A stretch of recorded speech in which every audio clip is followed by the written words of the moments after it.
Hello, in this video, I'm going to explain different graph algorithms in Java. I'm going to begin by topological sort. I'm going to show you two different algorithms, the Kahn's algorithm, and then an algorithm based on depth first search that finds the topological sort of a given DAG. DAG means directed acyclic graph. There exists no topological ordering for a graph that is not acyclic. If a graph has a cycle, it does not have a topological ordering. Topological ordering of a graph is defined in the following way. Basically, it's going to be a permutation of its vertices, like V1, V2, all the way to Vn. Where if I is less than j, there is no edge from vj to vi. So that's basically what a topological sort means. I'm going to show you examples as we go forward and show you the Java implementation for both Kahn's algorithm and DFS algorithm. Then I'm going to talk about the single source shortest path problem and three of its solutions. The first solution I'm going to show you is when you have an unweighted graph, how do you calculate its the shortest path from a single source to other vertices. Then I will move to the case where edges are weighted. If it's unweighted, then we can find the solution for this problem using a normal breadth first search. If the weights are if edges are weighted and the weights are all positive, then Dijkstra's algorithm would be the best one. And if you're not having a graph with all positive weights, some of the weights are negative, then you can use BellmanFords, because Dijkstra won't work for negative edges as weights of a graph.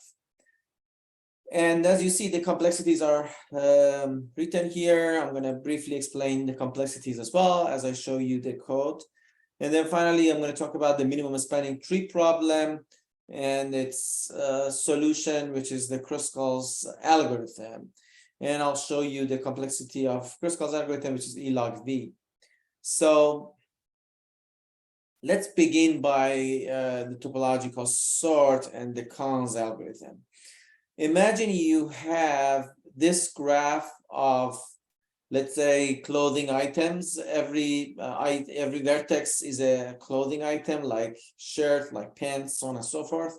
And there is an edge between these clothing items. There's an edge, let's say, between pants and shoes, and that basically means you cannot wear your shoes before wearing your pants, right? Or, for example, there's a edge between shirt and tie because you cannot wear a tie before wearing a shirt, and so on and so forth. The question is, find the ordering of this clothing items in a way that we can basically follow that order to wear the clothes, and all the restrictions on which one should be worn before which one is completely satisfied. That is called the problem of finding the topological sort for this or topological ordering for the vertices of this graph.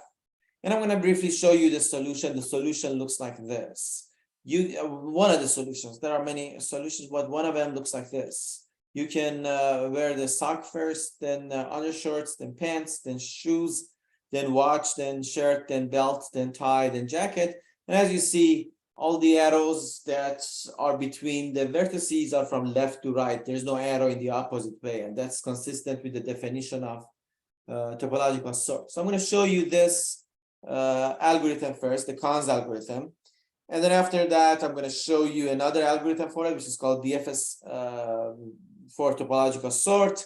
It's based on doing a DFS traversal, depth first search traversal for a graph, and sort the nodes or vertices by the reverse in the reverse order of their finish time, which I'm going to explain that briefly after I show you the Java code. So let's begin by this Kahn's algorithm implementation in Java. So I'm going to switch to my IntelliJ, which is the tool that I use to write down Java programs. I have a class Vertex which implements comparable, and this Vertex class represents every vertex for all the algorithms that I show you in this whole video. So in all the algorithms, I use Vertex as the class representing a single vertex of a graph. So here is how it's defined. It implements comparable. I'll tell you why. It has a name. That name is going to be unique for every vertex. We have a name, and the names of any two vertices are going to be different. Then I have an integrity integer. Integrity basically means the number of edges that are pointing to a vertex in a graph. That's called the integrity of that vertex. Then I have a rank. That's basically a quantity that I use to sort vertices and compare vertices, compare a pair of vertices. So rank can be representing topological order or number for the first part of the video when I'm going to talk about topological sort.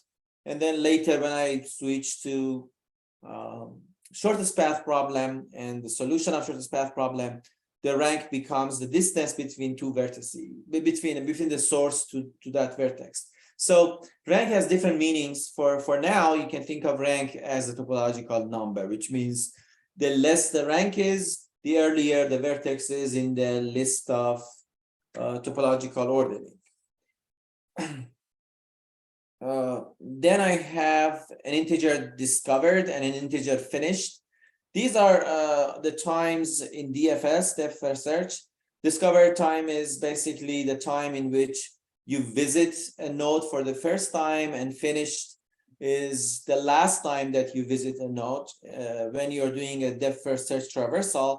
I'm going to explain that as we go forward. Then I have also one more instance field for the class vertex, and that's called pred or predecessor. Basically, this is basically the previous node in a traversal, like a BFS or DFS traversal, or maybe when I'm going to calculate all the shortest path, pred or predecessor would be the node that will be visited immediately before the current node.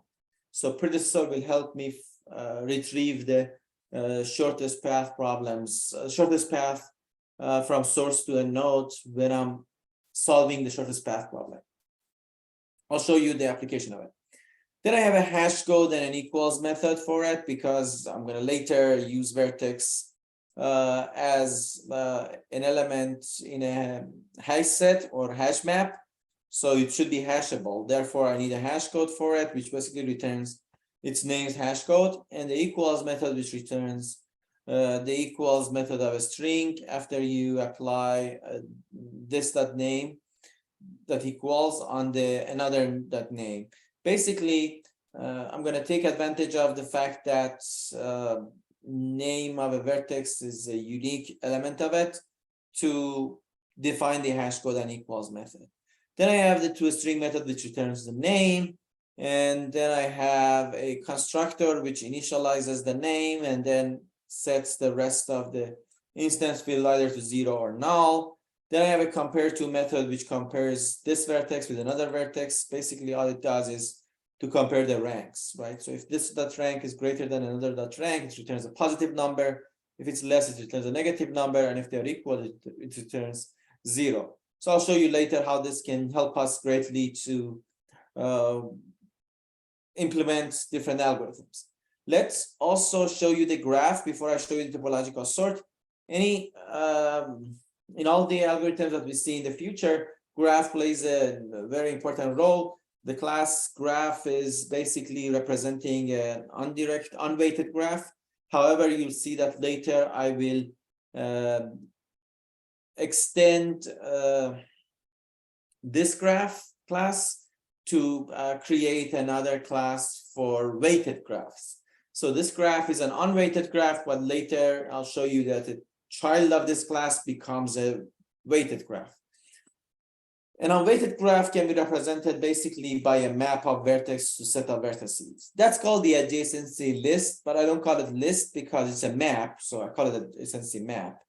What does it mean? Basically, just to show you a quick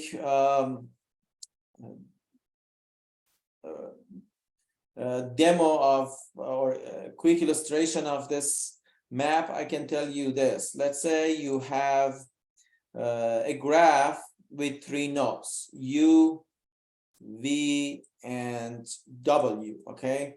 And then let's say U is connected to V and W, V is connected to W, and W is not connected to anything.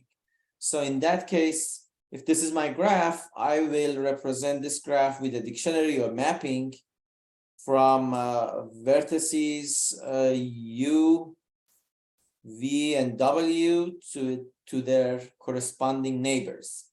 U is connected to V and W. So what I will do is I will create a set made of V and W. And I will say U is mapped to V and W using this map. V is connected to W only. So I basically make V be mapped to a singleton set made of only one vertex.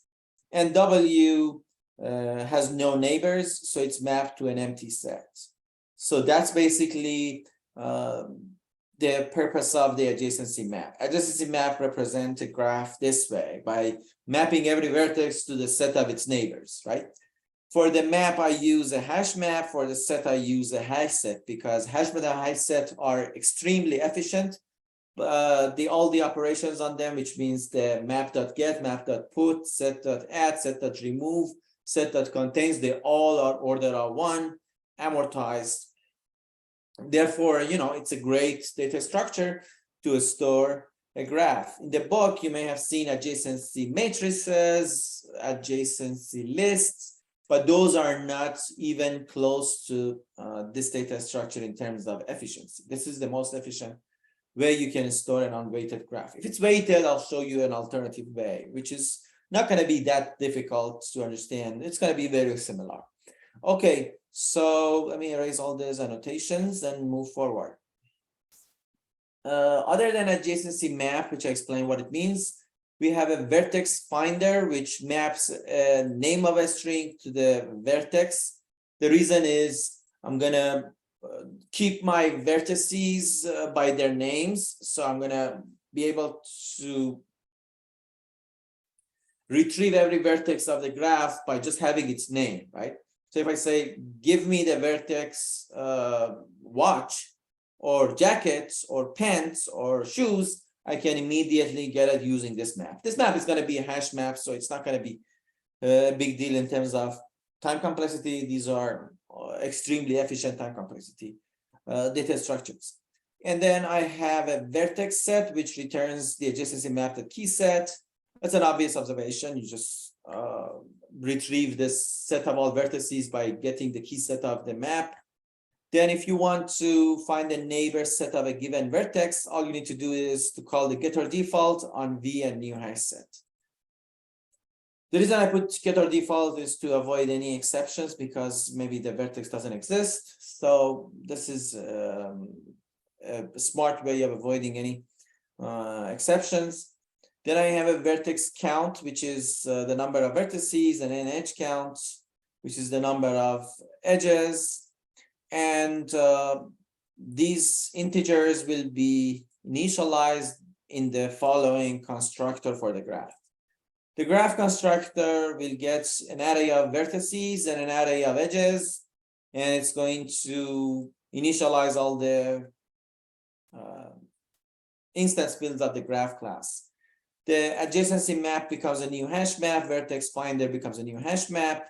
The vertex count is equal to the number of vertices in the list of all vertices. As you see, the vertices list is made of strings because all I need to pass to the constructor of graph as its first parameter is a list of strings. Each string represents the name of every vertex. I don't need to pass an actual vertex object. I can pass a single string. That string becomes the name of the vertex that is going to be part of the graph.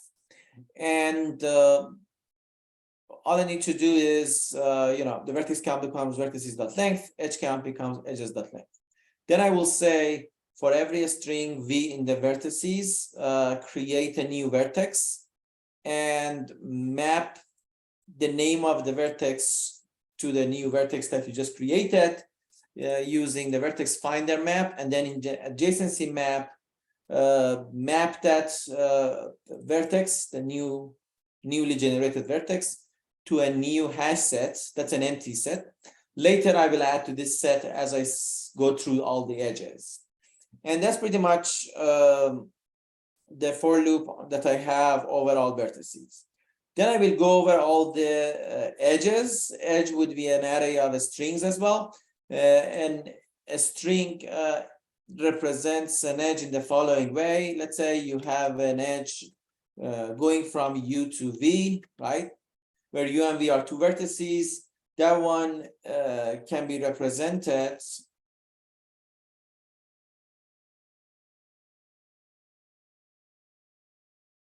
by the string U comma V, where U is the name of the first vertex, V is the name of the second vertex.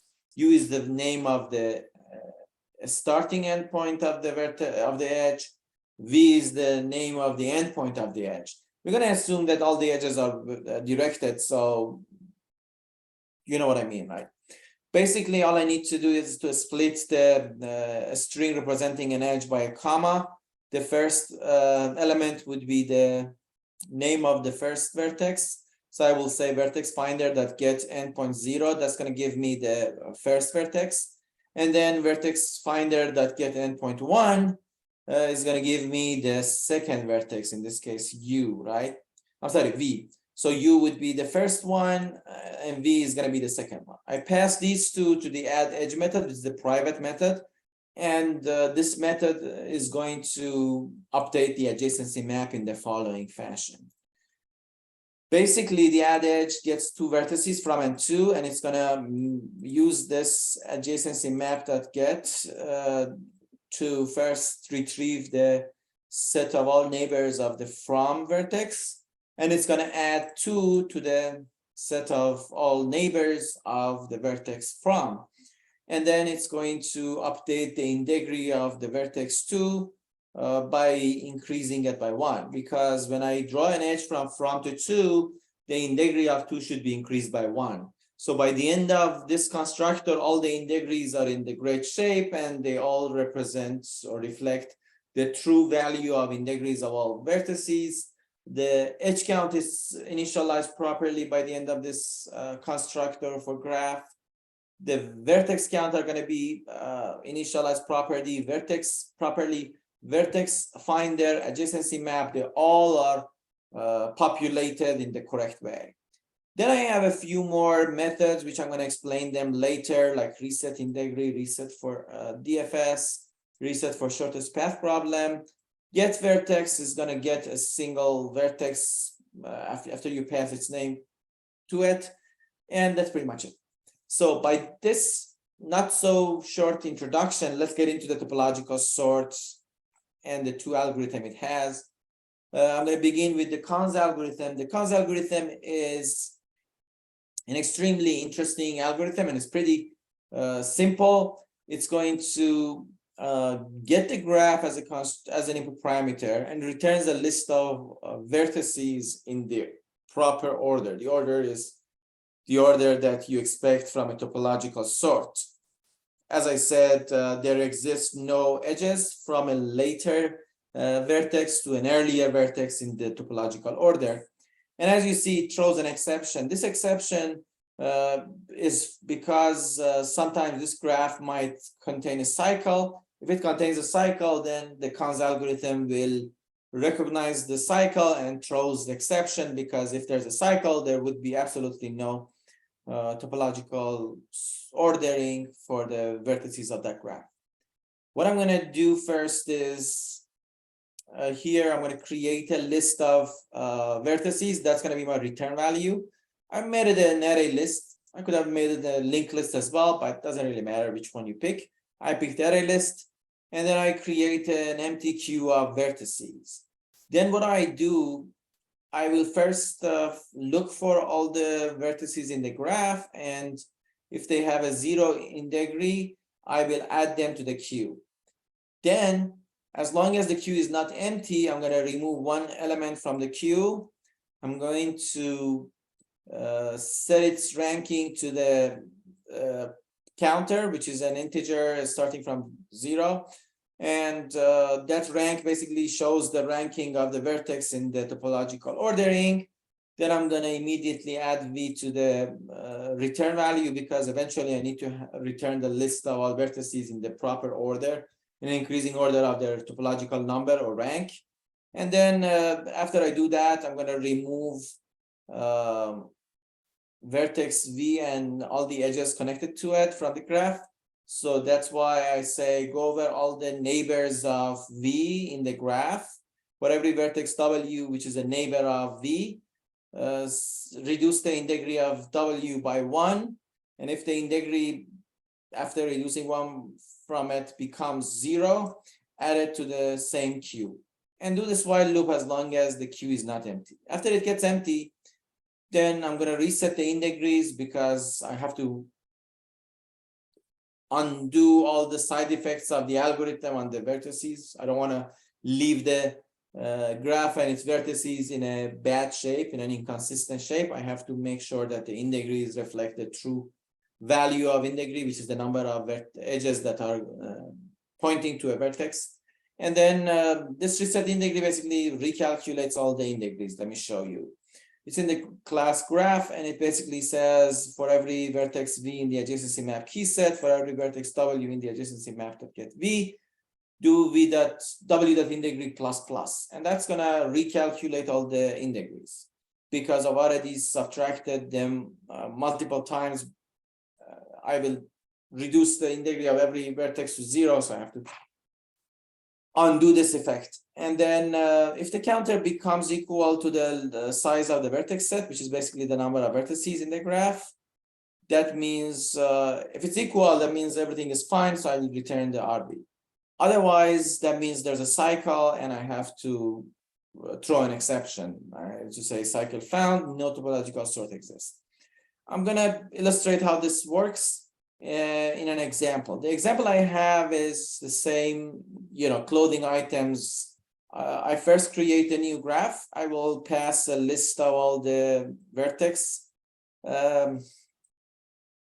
names, like watch, shirt, socks, undershorts, pants, shoes, ties, belts, and jackets.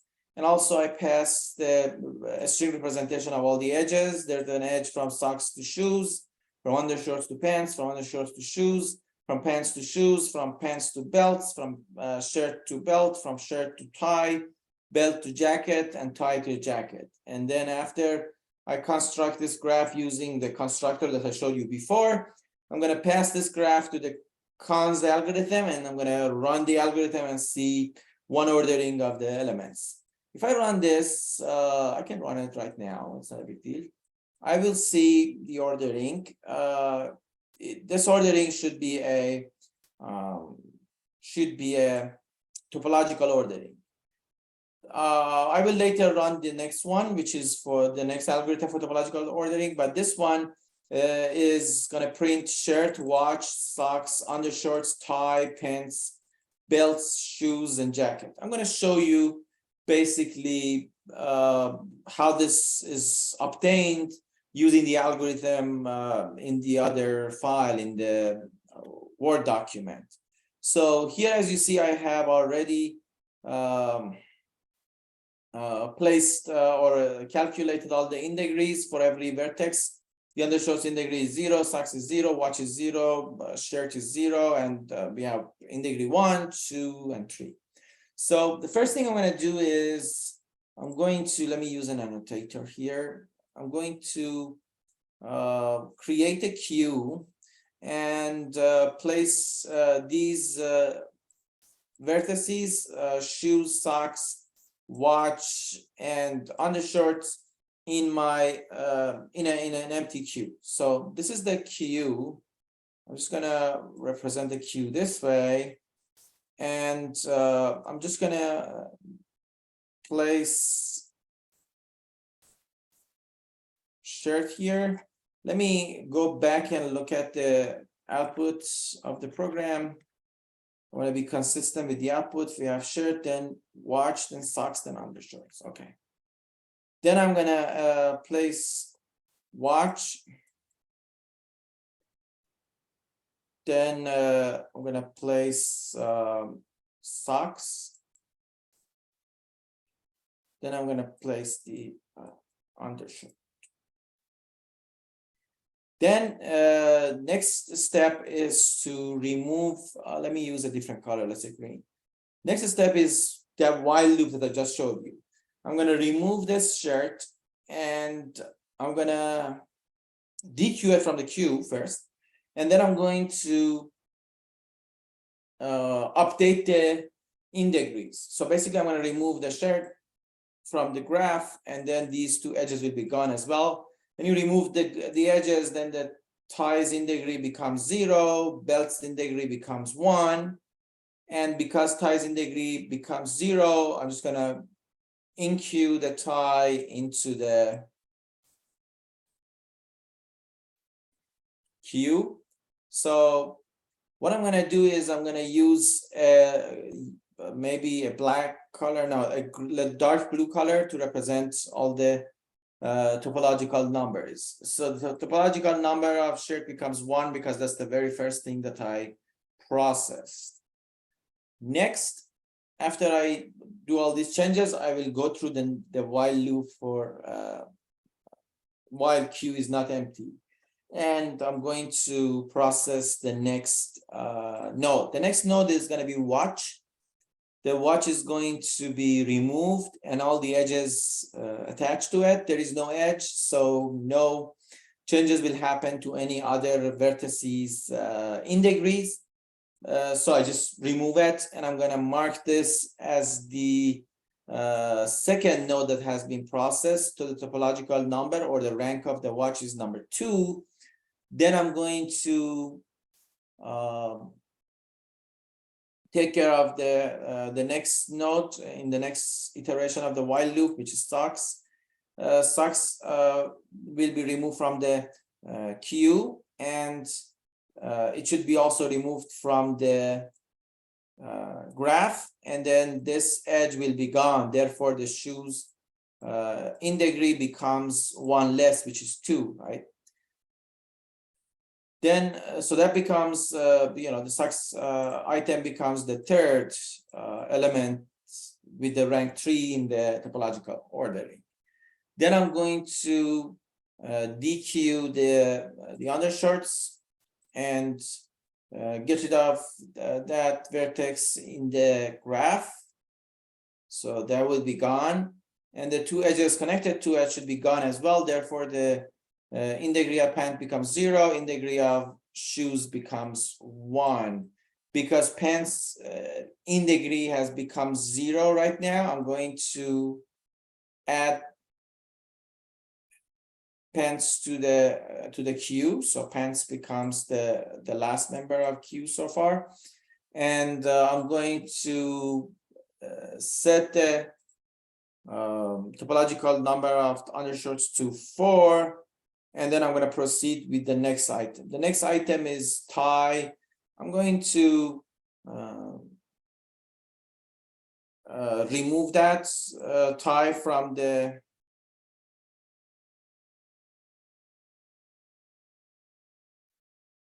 queue and remove this vertex and the edge connecting to it from the graph, the jacket's topological number becomes 1, and I'm going to move forward. The ties topological number is going to be number 5.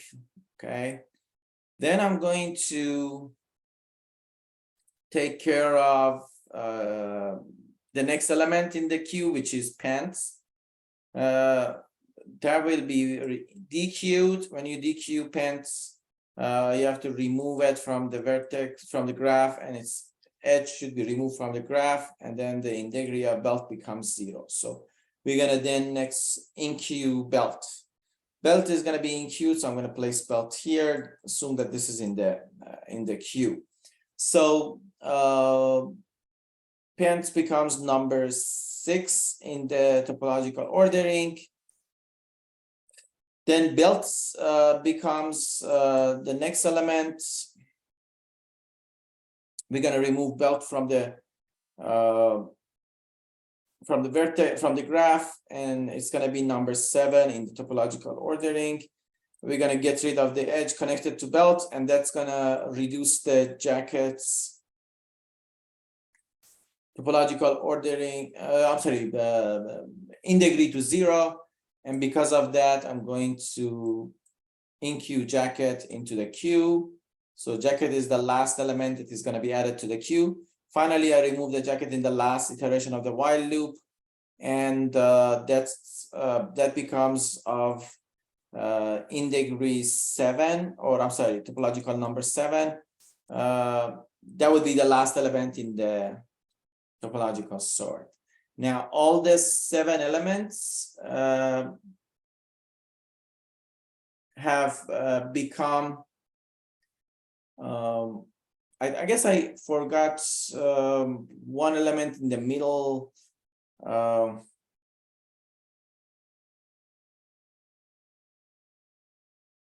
Because we do have 1, 2, 3, 4, 5, 6, 7. Oh, actually, jacket should be number 8, not number 7. And also, I forgot the shoes here. When I removed the vertex with pant label from the graph, this edge should be gone, and this shoes integrity should become 0. Long story short, after the pants, we should have placed shoes in the queue, but after you enqueue it and then dequeue it, nothing's gonna happen. So the only thing that I have to change is that the shoes topological order can become I can check out the code and see what the order is in the code, so I can be consistent with the code. First, we have belt, then shoe, then jacket. So let's keep belt at 7, shoe at 8, and then after this, I'm going to have jacket as number 9. So basically, the order of enqueuing the elements is going to be shirt, watch, sock, undershorts, tie, pants. And then after that, I'm going to have first belt, then shoes. And it's okay to have them in different order, but this is the way that the code that I wrote is calculating elements. So first it's enqueues belts, then it enqueues shoes. And that's why belts topological order, topological number or rank is less than shoes. And then after shoes, I have a jacket. So when you order all the vertices based on their increasing number of increasing order of their topological number or rank, then you're going to get a topological ordering, right? So that's my demo for the Kahn's algorithm. Next, I'm going to show you an alternative way to find topological ordering, and also that would be a good introduction for the DFS algorithm. DFS is one of the 2 most common ways to traverse the vertices of a graph. One is breadth first search, one is depth first search. Depth first search Short term would be DFS. D stands for depth, F stands for first, S stands for search. And I'm going to show you how things look like. Let's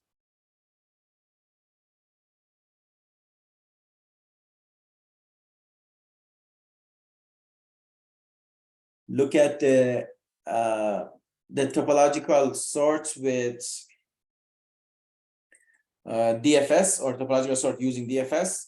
This is going to again throw an exception. That exception is thrown whenever we find out there's a loop in the graph, because the graph that you need to find its topological sort must be without any cycle. If you have cycle, that means there's a problem, right?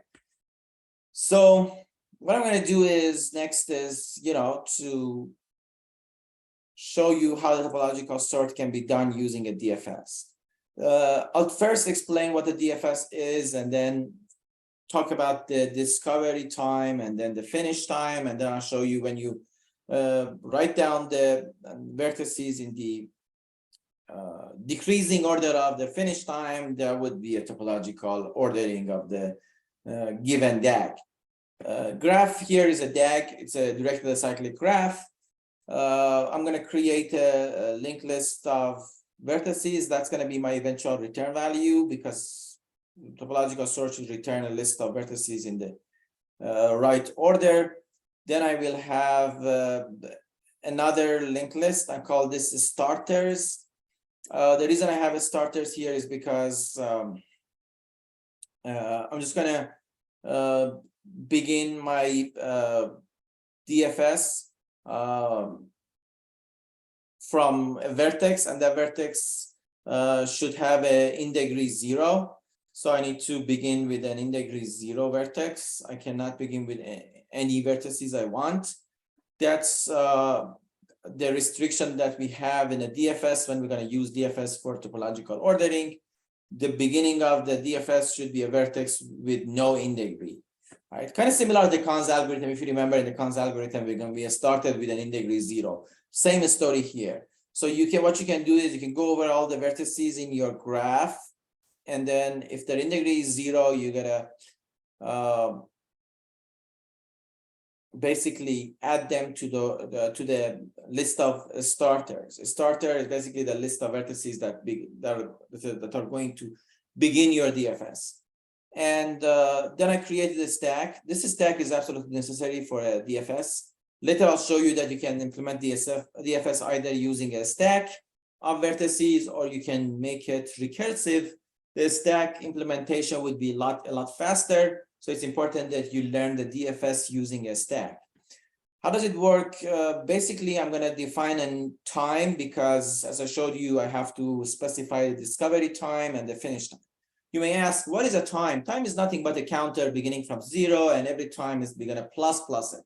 So the time is going to show the relative relationship or relative chronological order of events in a DFS. When you visit a node for the first time, that's called the discovery of that event, that vertex. The time that this event happens becomes the discovered time of that vertex. And then when you visit that vertex for the last time, we call this the finish time. That's the finish time of the event finished for that vertex. So the time would be basically an increasing counter. We initialized it from 0, and then it keeps increasing as we observe different events in the algorithm. So topological number is equal to the graph.vertex count. We're going to begin topological number from the maximum, and we're going to do minus. So top number or topological number and time are both counters. Time is an increasing counter. Top number is a decreasing counter. The reason is I'm going to order vertices in the opposite order of their finish time. So I have to make the topological number opposite. Like I want a topological number move in the opposite direction as the time moves. So in a for loop, I'm going to go over all the start vertices. And the first thing I'm going to do is I'm going to push the start vertex. Any of the start vertices, doesn't matter which one. I'm going to push one of the start vertices into the stack. Of course, if you pick like different start vertices first, your topological order would be different, but it doesn't mean that it's wrong. You may have, let's say, 10 or 20 different correct topological order for a given small graph, right? If your graph becomes bigger, then maybe the number of topological ordering can be hundreds or thousands of correct ones. So don't worry about how your topological ordering looks like, and if it's not like someone else's, it doesn't mean it's wrong. As long as it satisfies the definition that I gave you, is a correct topological sort or ordering. The first thing I'm going to do is, after I push one of the start vertices, I'm going to say, as long as the stack is not empty, pop one element from the stack, call it the current vertex. If it has finished before, then continue. Finished and discovered are all zeros. So basically what I will do is, I'm just saying, if it's positive, that means it's already finished. If it's zero, that means it hasn't, we haven't finished that vertex. So if the finish is greater than zero, that means we have finished processing the vertex. So don't do anything, just continue. If that's not the case, we are going to compare the discovered with zero. If it has been discovered before, then the discovered is going to be positive. Otherwise, discovered is going to be zero. If it's positive, what we're going to do is, because this is the second time we are visiting the current vertex, set its finish time to ++ time, and then the rank would be top number minus minus, and we're going to add the current to the beginning of the return value, and we're going to continue. Remember, we're going to visit every vertex twice in a DFS. The first time we visited, we call it the discover time. The second time that we visit the vertex, we call it the finish time. So keep that in mind. This is all terminology. After I show you the actual DFS in a simple graph, you will see how easy it is. It's not a big deal, right? Then I will set the discover time to ++ time. This only happens if the finished is zero and discovered is zero. That means this is the very first time you're visiting a vertex, right? This first if is when you have visited this vertex twice before, so it's already discovered and finished. This if is for vertices that are visited for the second time, so there is discovered but it's not finished yet, so let's finish it. And then the rest of the body of this loop, this while loop, is for the vertices that are not visited yet. So we're going to discover them in the current iteration of the current while loop, and therefore we're going to set its discover time to the current time. We're going to push it to the stack. We're going to go over all its neighbors in the graph, and if they are not discovered yet, we're going to push them into the stack. So not only you push the current vertex into the stack, you push its neighbors to the stack as well, and set the neighbors predecessors to equal to current. The reason we do this is because later, if you want to find out the path that we traverse when we are running the DFS, you can just backtrack using these predecessor references to find out where we came from and backtrack the traversal, the DFS traversal. I'll show you how to use predecessor later when you want to solve and print the solution for the shortest path problem. Then I'm going to, after all of this, I'm going to consider another case. If the neighbors are already discovered, but they haven't been finished yet, this is alarming because you just found the loop, Okay, so if you just discover the nodes and its neighbors are not discovered, everything is fine. If you have just discovered a node and its neighbors are finished, everything is fine. But if you discover a node and its neighbors, and you find one neighbor that has been discovered before but has not been finished yet, that means you have made a cycle. You have gone over a loop, right? That loop means your graph is not a DAG, so therefore it has no topological sort. So we're going to throw a new exception. That's how you discover a cycle in DFS. And that's it. At the end, I'm going to return the list of all the return values. As you see, after this while ends, I'm going to go over the next vertex in the starter vertex list, in the starters list, and I'm going to do the same thing for other vertices in the starters list, right?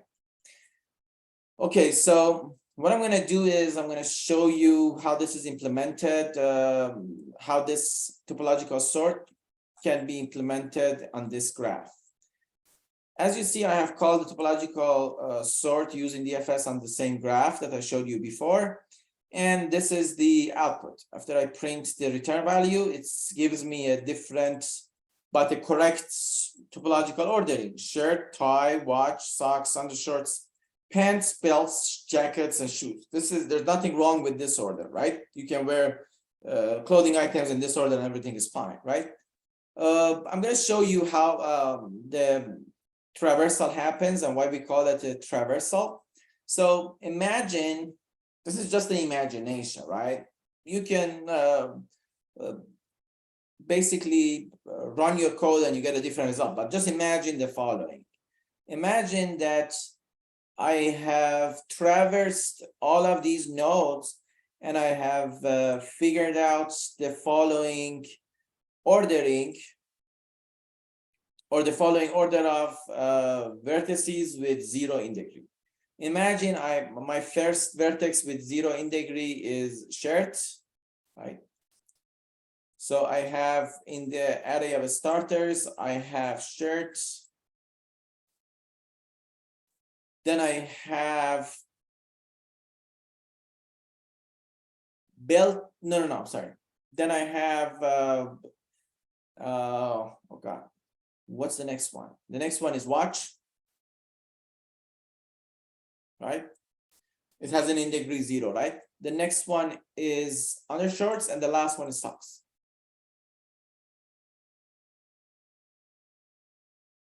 The last one is socks, right? This is basically the starter array, right? The one that I showed you in the code, right? So we're going to begin with which one? We're going to begin with the very first one, and let's say we're going to start from this point, from the shirt, right? In BFS or DFS traversal, the start point matters because the start point specifies the other path that we're going to traverse during the both breadth first search traversal and depth first search traversal. Because we're going to begin our depth first search traversal using the shirt as the first node, then after that we're going to traverse to tie, right? You can also go to the belt, doesn't matter, but between tie and belt I have to choose one of them. There's a fork, so let's say we have chosen tie. And then from tie we're going to go to the next one, which is jacket. And then from jacket we try to find its neighbors. There's no neighbor, so the start time of shirt is 1. The start time of jacket tie is 2. The start time of jacket is 3. And that's when we see no more neighbors. So jacket will be popped from the stack. Remember, there was a stack.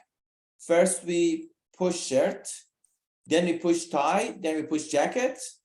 But jacket has no children, has no neighbors. So we're gonna pop jacket immediately after pushing it. So that's why the finish time is 4. After it gets discovered, it immediately gets finished. Discover time is when you push a vertex into the stack. Finish time is when you pop it from the stack, right?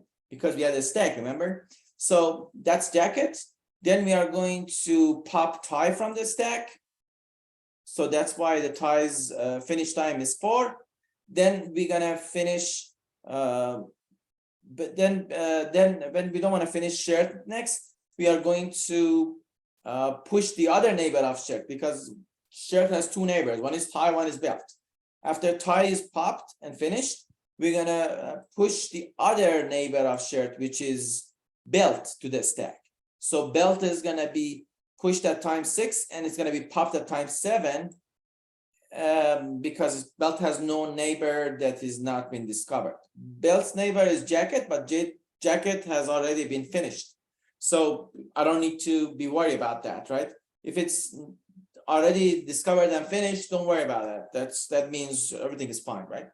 So I gotta return, right? And I gotta return back to the shared, and that's when the stack becomes empty. After a stack gets empty, I have to get rid of the shared in the array that I had, array of starters, and now I have to try the next one. The next element is watch. I'm gonna push watch to the stack, and then pop it and push its neighbors.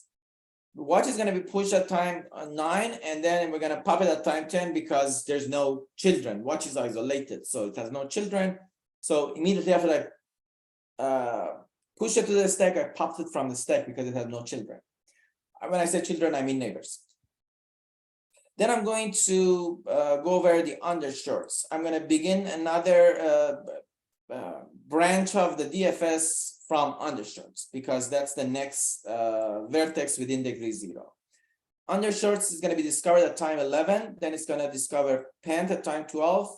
Then pant is going to discover belt, but belt is already finished. So pant is going to discover, so if we have here, and then the pant is going to discover shoes at time 13.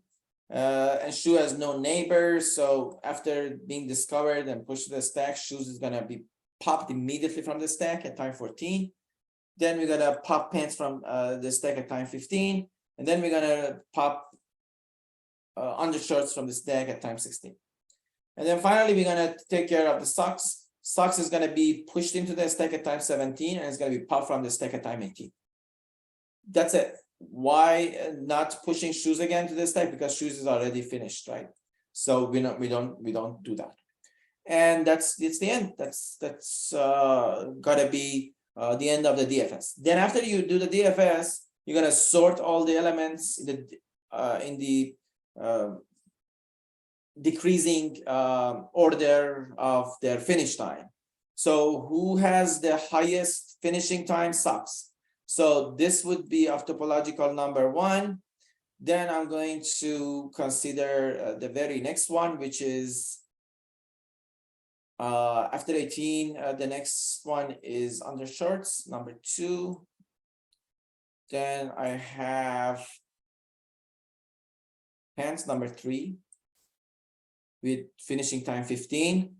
Then shoes, number 4. Then the next biggest finishing time is 10, which is going to be watch. Then it's going to be shirt, number 6.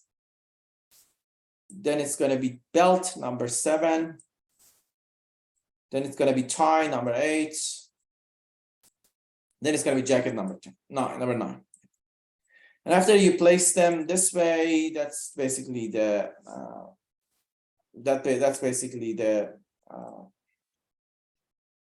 topological ordering, and that's it. That's how you basically use DFS to implement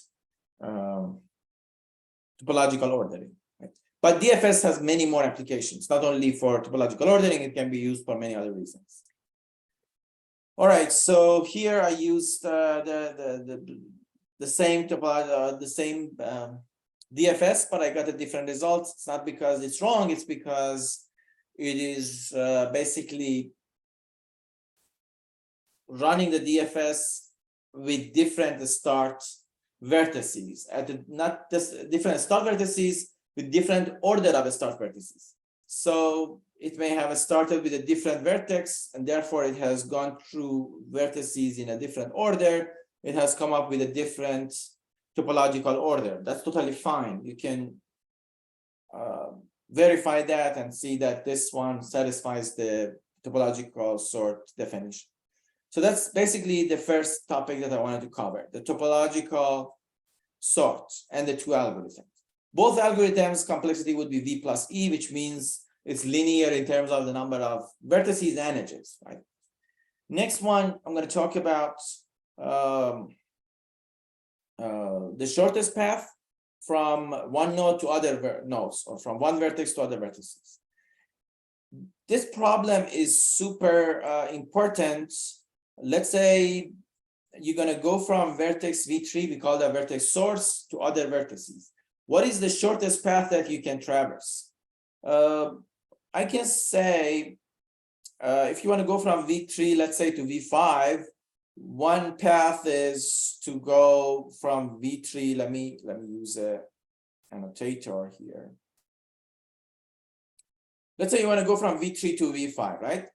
One way is to go from V3 to V1, from V1 to V4, from V4 to V5. That one length is going to be 3, right? Someone else says, no, I have a better idea. What's the idea? Going from V1 to V3 to V1, V1 to V2, V2 to V5. Again, the length is going to be 3. It's as good as the other one. Someone may say, no, I have another idea. What's the idea? Go from V3 to V1, V1 to V2, V2 to V4, and then V4 to V5. This one is a path made of 4 edges, 1, 2, 3, 4. Therefore, it's longer, right? We try to make it shorter, but end up at the longer path. Right? So what's the shortest distance or shortest path from V3 to V5? It's going to be this one, right? And the distance is going to be 3, right? Because the shortest path is of length 3. In the same way, I can find out the shortest path from V3 to V1, which is going to be this one. The shortest path from V3 to V6, which is going to be this one. The shortest path from V3 to V4, which is going to be 2, from V3 to V1, from V1 to V4. Shortest path from V3 to V2 is going to be of length 2. This way, V3 to V7 is going to be here, here, here, right? V3, V1, V4, V7. And that's it. So from one vertex, a special vertex called the source, to other vertices. How do I solve this problem for an unweighted graph? Unweighted graph means all the edges are identical. The weight of each one of them is 1. So when we say it's an unweighted graph, that means the weight of each edge is units, or 1, right? They're all are weight 1. There's no difference between them. Later, you will see that every weight can have every edge can have different weights in a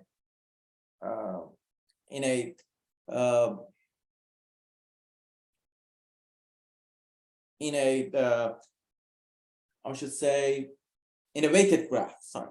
All right. So how can we resolve this? How can we solve this problem? Right. The answer I'm going to show you is called breadth first search, or BFS. Right.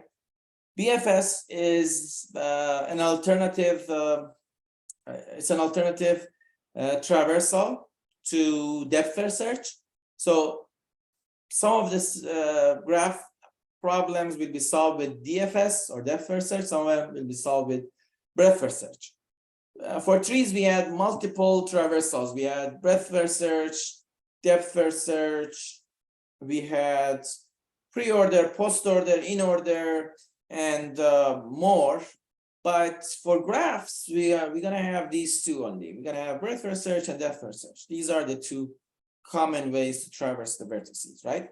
And I'm going to show you, I showed you already the depth first search for the topological ordering. I'm going to show you the breadth first search. For the BFS, this is the algorithm. We're going to begin with the source, and I'm going to say the sources weight or rank is 0, right? The rank of every node represents the length of the path from source to it, right? So, or I should say the length of the shortest path from source to that vertex, which is basically called the distance. So the distance from source to V3 is going to be 0 because V3 is the source itself. Then I'm going to discover more vertices in the following way. What I'm going to do is I'm going to use a normal queue. The queue basically stores V3 first because that's the source.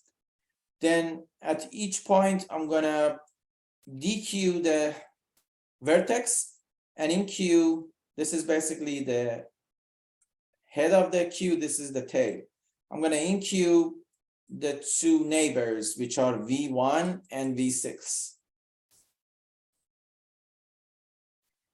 Then I'm going to dequeue V1 and enqueue its children, or enqueue its neighbors. Who are the neighbors of V1, V2, and V4, right? So V2 and V4 are going to be added to the queue.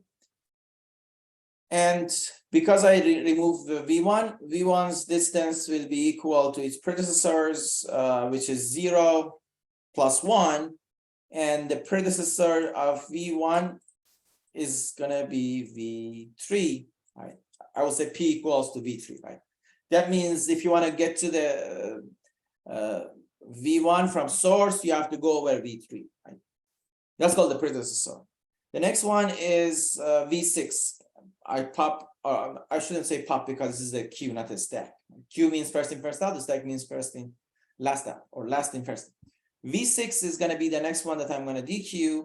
So I dequeue V6, and I'm going to enqueue all of its neighbors. V6 has no children, so you don't need to add any node to the queue after removing V6. As you see, V6 says distance becomes its predecessor, which was V3 plus 1. So 0 plus 1 is 1. And V6's predecessor is equal to V3. Then I'm going to switch to the next one, which is V2. I'm going to dequeue V2 from the queue, and I'm going to enqueue its children. Children of V2 is V4 and V5. Because V4 is already discovered, I should say, added to the queue. I don't need to add it again. I only add V5, right? So I add V5 to the queue, right? Then I'm going to remove V4. By the way, V2's parent or predecessor is V1. I got to write it down. V4's parent was also V1 because V4 was added because of V1, right? So the parent of V4 is V1. So then I'm going to remove V4, and the children or the neighbors of V4 should be added to the queue. V5 is already added when V2 was popped or removed from the queue.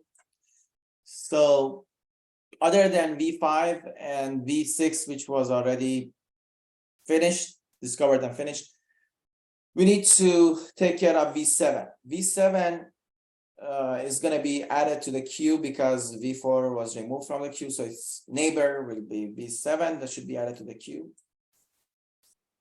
And of course, the parent of V7 is going to be V4, right?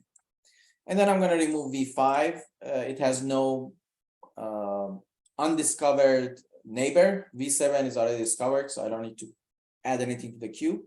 And finally, V7 will be removed, and it has one already discovered vertex, so I don't need to enqueue anything after I remove V7 from the queue. When the queue becomes empty, the breadth first search algorithm is finished. And as you see, I can talk about the path that I have from every vertex, from the source to every vertex. Let me highlight all the predecessor relationships using a highlighter. So I'm going to use a highlighter now. Let's see if I can find it. This is the highlighter. No.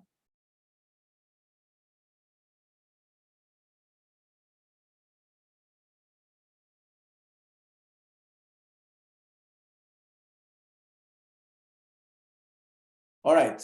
So as you remember, V1's parent is V3. So I'm going to highlight this.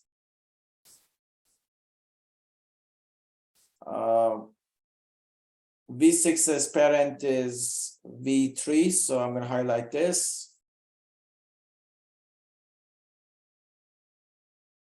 V2's parent is V1, so I'm going to highlight this. V4's parent is V1, so I'm going to highlight this. V5's parent is V4, so I'm going to highlight this. V7's parent is V4, so I'm going to highlight this, right?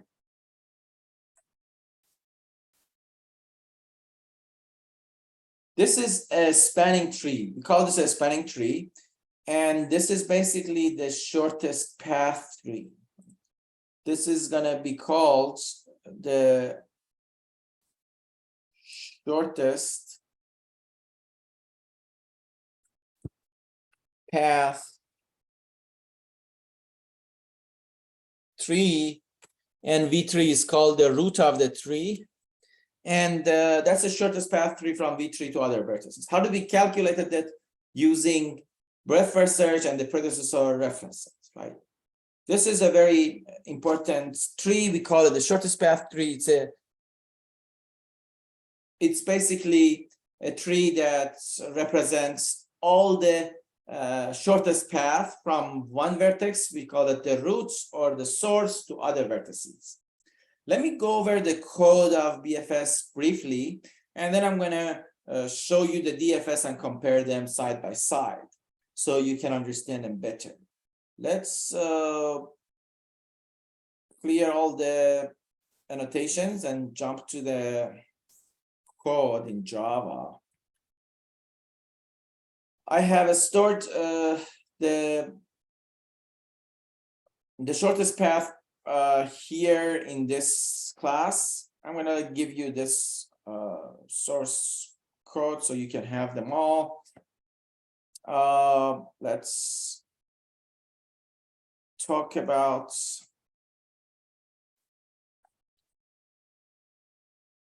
the BFS, this one. In order to use this, in order to understand BFS, you need to basically know that there should be a source vertex. That source vertex can be obtained by graph.getVertex. GetVertex is going to retrieve the vertex with the same name as source vertex. So let's say the source vertex is source. We're going to reset the graph for a shortest path problem. That's a method that basically sets the discover to 0, predecessor to null, and rank to integer.max value. The reason we set the rank to infinity or max value is because ranked here represents the distance. When it was topological search, rank was the topological number. Now, from now on, whenever I say rank, I mean the distance from the source, right? So remember that. Then I'm going to do this. I'm going to say, let's create a queue. That's the queue that I was telling you. It's a linked list. I'm going to add the source to it first. Then I'm going to set the discover time of source to time, where time is an increasing counter. So first you discover the source, which is going to be at time 1. Then you're going to remove the element in the queue from and call it current. And then you're going to go over all the neighbors. If there is a neighbor that has not been discovered yet, add it to the queue. Update its predecessor rank. Rank is going to be the distance, so distance is going to be the current distance plus 1, because the neighbor is going to be visited after the current vertex. So the distance should be the current vertex's distance from source plus 1.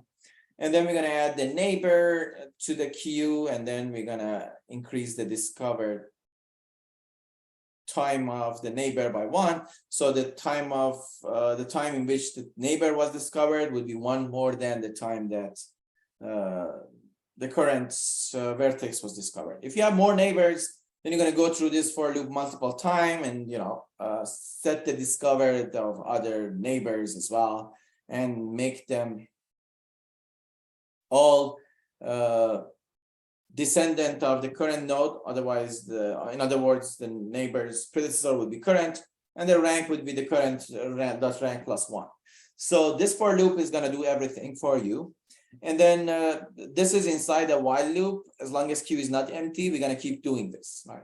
Just the way I showed you. At the end, you're going to end up at a beautiful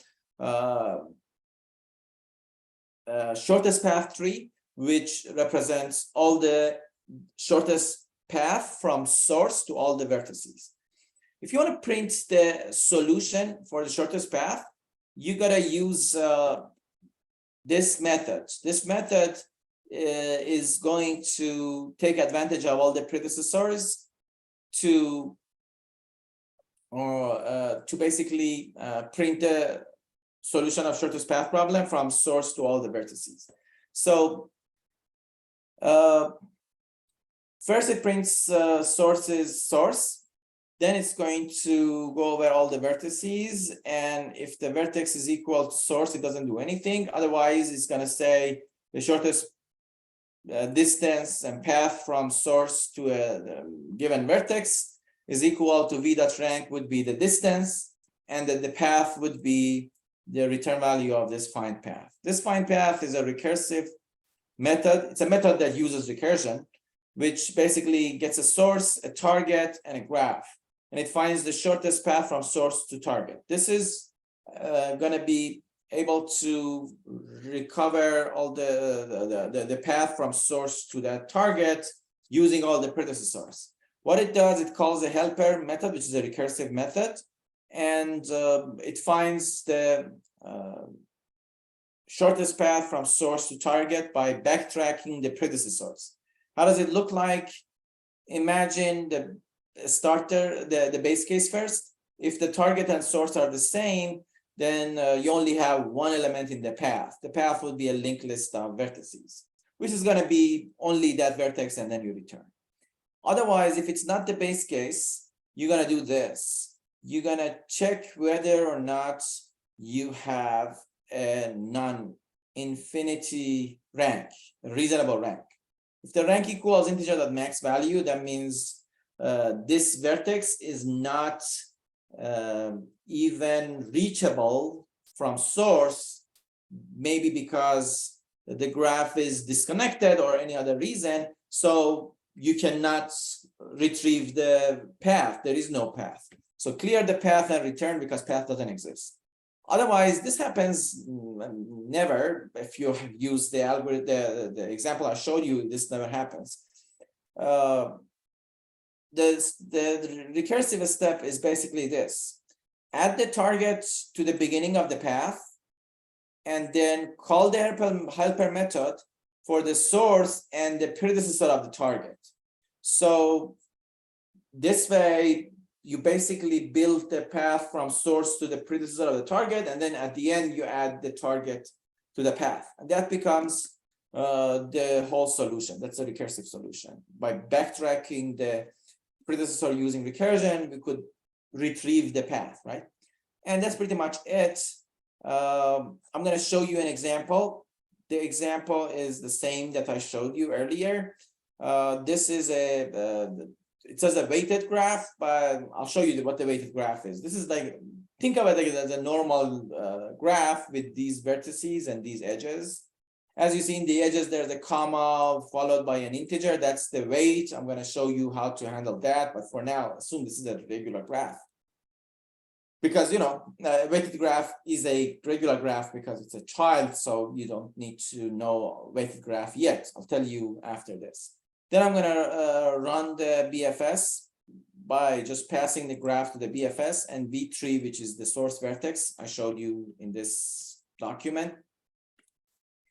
And that's it. After I print the shortest path, let's run it.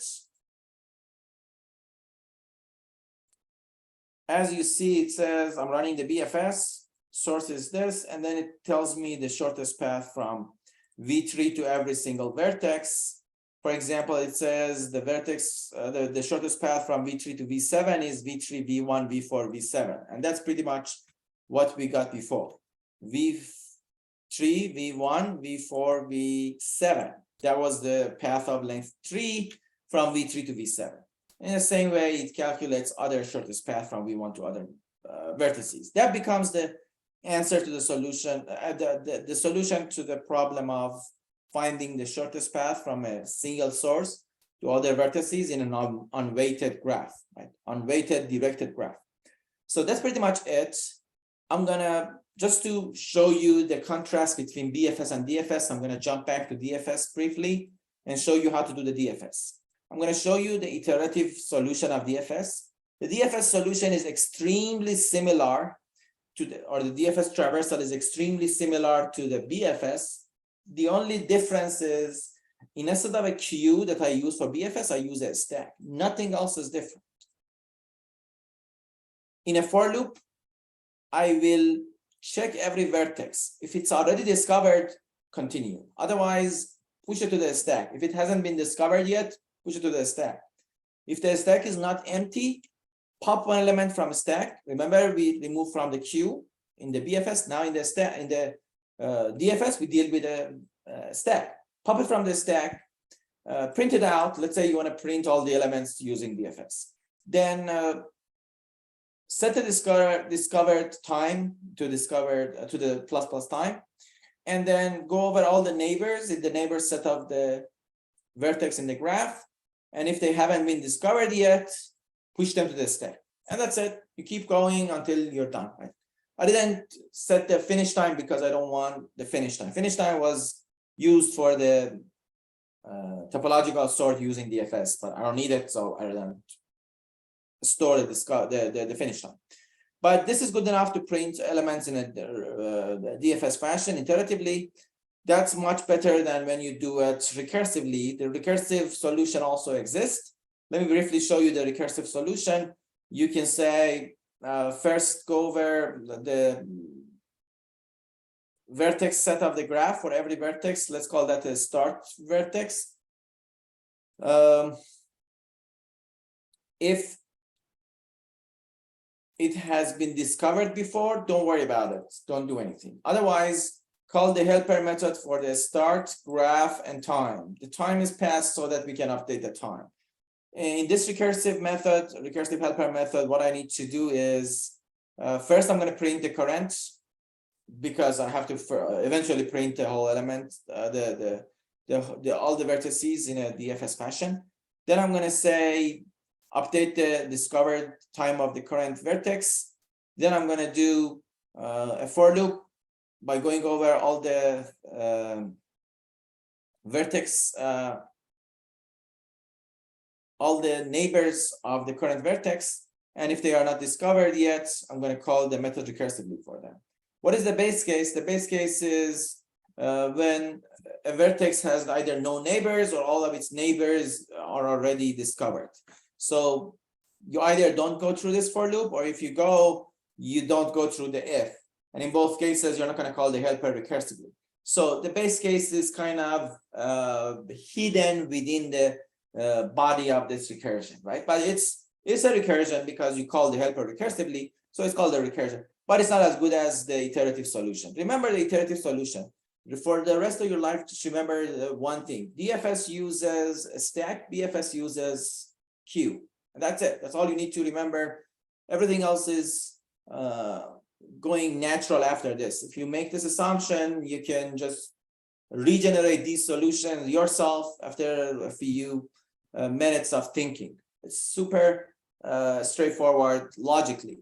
So let me print the output of these two methods, both DFS recursive and iterative solution. After you apply them on the same graph with clothing items that I showed you for the previous example, topological sort. If I run it, you will see that the iterative solution and recursive solution, they both give me the same order, right? They're exactly the same. Now, sometimes you're asked to start the DFS at a certain vertex, just like the way we did in the topological sort. I told you, you got to start with a vertex that is not a that has an in degree 0, that is not a neighbor of any other vertex. So in that situation, you should be able to start a DFS with a start vertex. I have created two DFS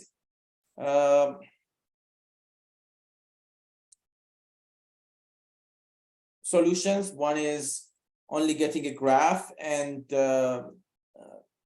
calculate the DFS or traverse the vertices in a DFS fashion. Another one is using a start vertex to do so.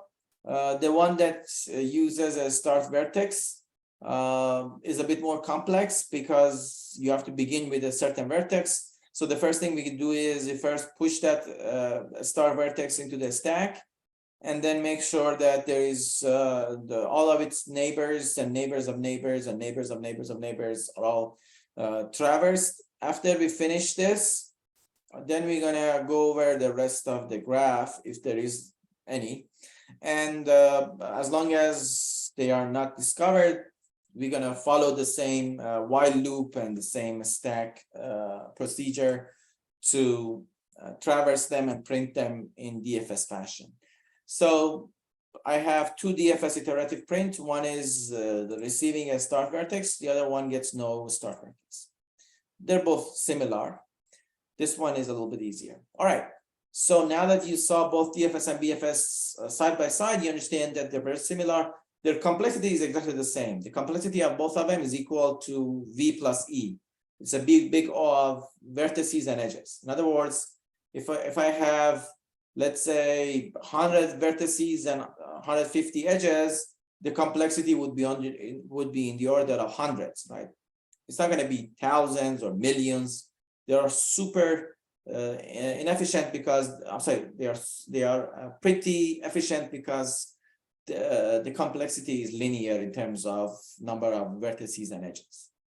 The next example is, or the next algorithm, I should say, is the very famous Dijkstra's algorithm.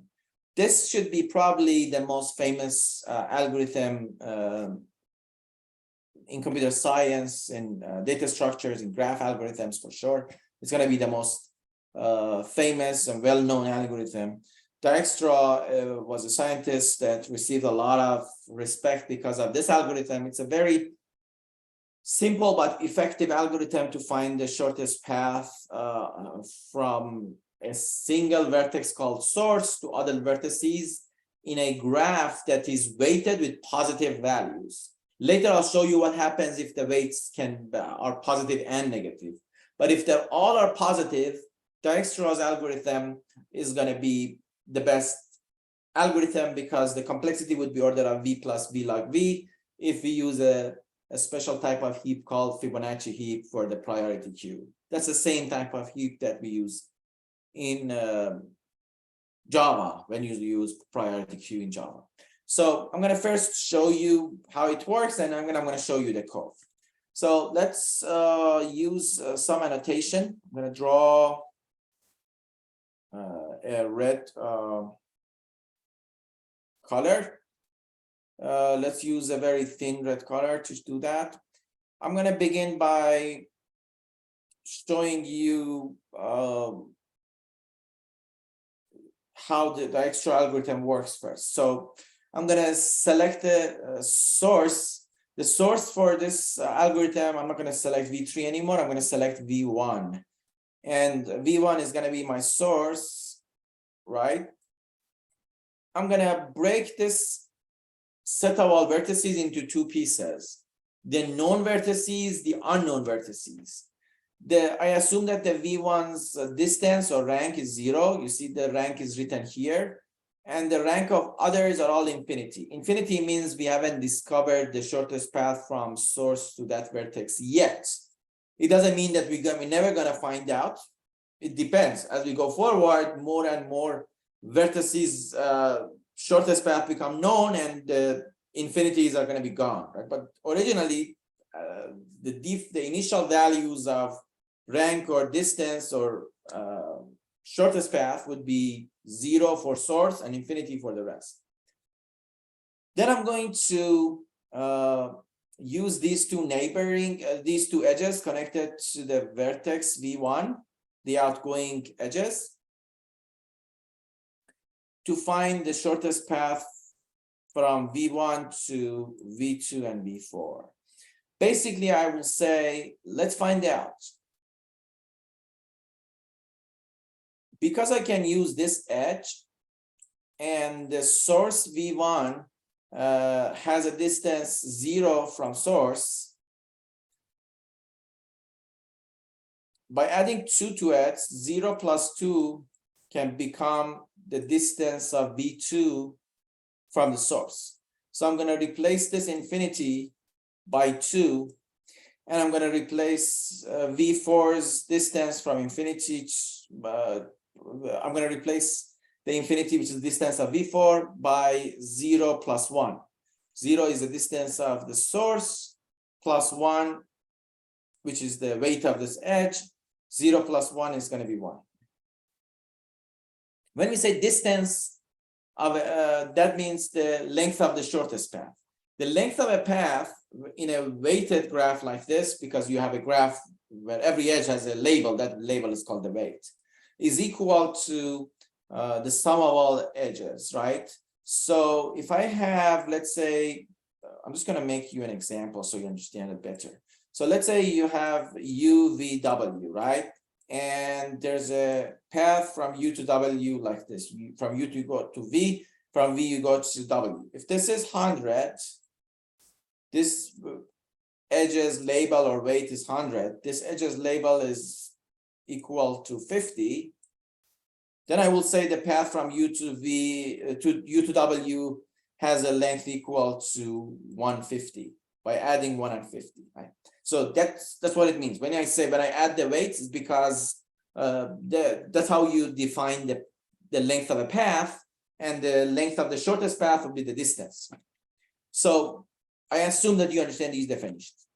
So that's why I have updated the distances from infinity to 2 and 1. For V2, it's 2. For V4 is 1. The next thing I'm going to do is I'm going to pick the next shortest path, or I should say, pick the next closest vertex to source. Originally, I started with the source, which is the closest node to itself, right? After V1, which vertex is the closest to V1? I'm sure you can say V4, right? Because V4's distance from V1 is 1, but V2's distance from 1 is 2, right? So then the next closest vertex to V1 is V4, right? So we're going to start from here, and I'm going to relax all the edges that are connected to it. Here I have 4 different edges connected to V4, right? I'm going to relax every single one of them. What does relax mean? Relax means what I just did to V1. I'm going to add the distance of V4, which is 1, by this weight, which is 2. 1 plus 2 is 3. Because 3 is less than infinity, I'm going to update the infinity. So this becomes 3. Let's do this. Let's do the same thing for others. I'm going to add V4 weight, which is, or distance, which is 1, by the weight of this edge, which is 2. 1 plus 2 is 3. 3 is less than infinity, so I'm going to update this to 3. That's called relaxing this edge, right? Now let's relax this edge. To relax this edge, all I need to do is to add 1 by 4, which is 5, and then compare it with the current distance of V7, which is infinity. Because 5 is less than infinity, so I will update the V7's path or distance to be 5. Also, I will update V6's distance because I'm going to relax the edge from V4 to V6. V4's distance is 1, 1 plus 8 is 9, 9 is less than infinity, so I'm going to set this to 9. And that's it. Then I'm going to pick the next closest vertex to V1. So far, how many of them have we discovered? We have discovered V1, right? Then we discovered V4. Then I told you, let's find the next closest element to V1. As you see, V2 is closest to V1 compared to V5, V7, V6, V3 because its distance is the lowest. And then I'm going to basically relax the edges connected to V2, which is these two edges. By relaxing them, 2 plus 10 would be 12. 12 is not less than 3, so I'm not going to update this distance 3. So relaxing doesn't change any of the distances. Then I'm going to pick the next closest vertex to V1. I can either choose V3 or V5, doesn't really matter. I'm going to choose V3. And I'm going to relax this edge and this edge.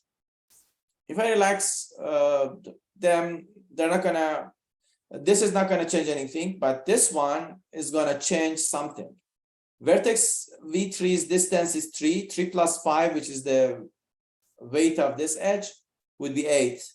Because 3 plus 5 is less than 9, which is the current distance of V6, we're going to update that. So V6's distance now becomes 8 because you can go from V1 to V4, V4 to V3, and V3 to V6. So the shortest path from V1 to V6 now looks like this. Let me use a different color to draw it. You go from V1 to V4, that's 1 unit, V4 to V3, 2 unit, 2 plus 1 is 3, 3 plus 5 is 8. And as you see, this is discovered by the Dijkstra's algorithm, right? It's an extremely smart algorithm. The idea is extremely simple. It basically says, starting from source, relax all the edges connected to source, and then relax all the edges, all other edges in the order of how close they are to the source. The closer they are to the source, they should be relaxed first. That's all it says, right? The next one is going to be V5. We're going to pick V5 because V5 is the next closest element to V1, and we're going to relax this edge. When you relax this edge, 3 plus 6 is 9. 9 is not less than 5, so the distance of V7 from V1 is not going to be updated. And then after that, the closest vertex is going to be V7. Now we're going to, once again, relax this edge. And when you relax this edge, we're going to come up with a better shortest path or better path for V6. Because 5 plus 1 would be 6. 6 is less than 8, right? So once again, I'm going to update this. Now this 8 should become 6 because 5 plus 1 is less than 8. And now I found the better path for it. So as you see, as we go forward, we find the better and better, that means shorter and shortest path for each vertex. So right now, the best path for V6, and when I say right now, I mean we are almost at the end of it, so that's going to be the very best, would be through V7. So if you want to go from source, which is V1 to V6, you have to follow V7. Right? If you want to go from V1 to V7, the best choice that you need to select is going to be through V4, right? And if you want to go from source to V4, the best choice is this. So this is the best one. V1, V4, V7, V6.